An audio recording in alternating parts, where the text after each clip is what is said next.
పొట్టు. హాయ్ అండి. జయకుమారి వంటకు స్వాగతం.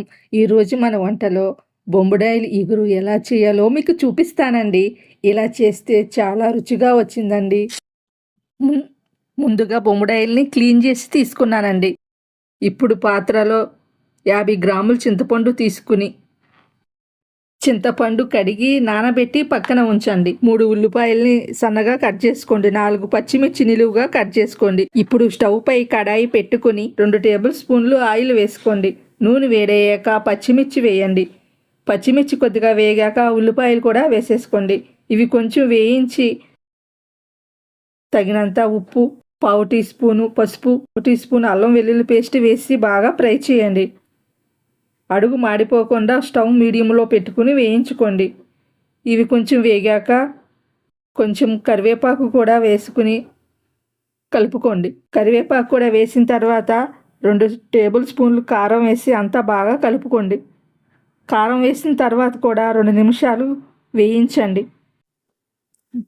ఇలా వేయించడం వలన ఉల్లిపాయలకి కారం అది పడుతుందన్నమాట.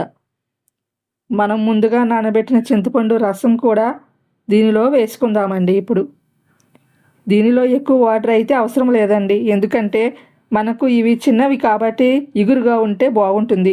చింతపండు రసం వేసిన తర్వాత కూడా గరిటెతో ఈ విధంగా ఒకసారి కలపండి. ఈ విధంగా కలిపిన తర్వాత పక్కన పెట్టుకున్న చేప ముక్కల్ని దీనిలో వేసుకుందాం.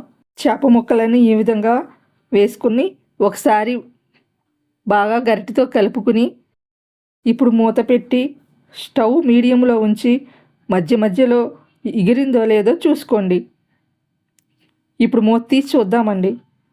కొంచెం కొత్తిమీర కూడా వేసుకుని ఉడికించుకుంటే బాగుంటుంది. కొత్తిమీర వేసిన తర్వాత కూడా ఈ విధంగా ఒకసారి తిప్పుకోండి. గరిటె మాత్రం పెట్టకూడదండి, అలా పెడితే చేప విడిపోతుంది. ఇప్పుడు మూత పెట్టి కొంచెం సేపు ఉంచండి. ఇప్పుడు దీనిలోకి మసాలా తయారు చేసుకుందాం. చిన్న కప్పు ధనియాలు, 8 చెక్క, 6 లవంగాలు వేసి మాడిపోకుండా దూరగా వేయించుకోండి.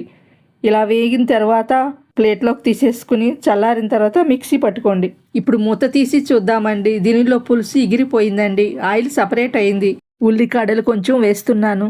అలాగే తయారు చేసిన మసాలా స్పూను వేసుకుని ఒకసారి బాగా కదిపించుకోండి. ఈ విధంగా కదిపిస్తే సరిపోతుందండి. 1 నిమిషం ఉంచి స్టవ్ కట్టేయండి. అంతేనండి, రెడీ అయిపోయింది. మీరు కూడా ఈ విధంగా ఒకసారి ట్రై చేసి ఎలా వచ్చిందో కామెంట్ చేయండి.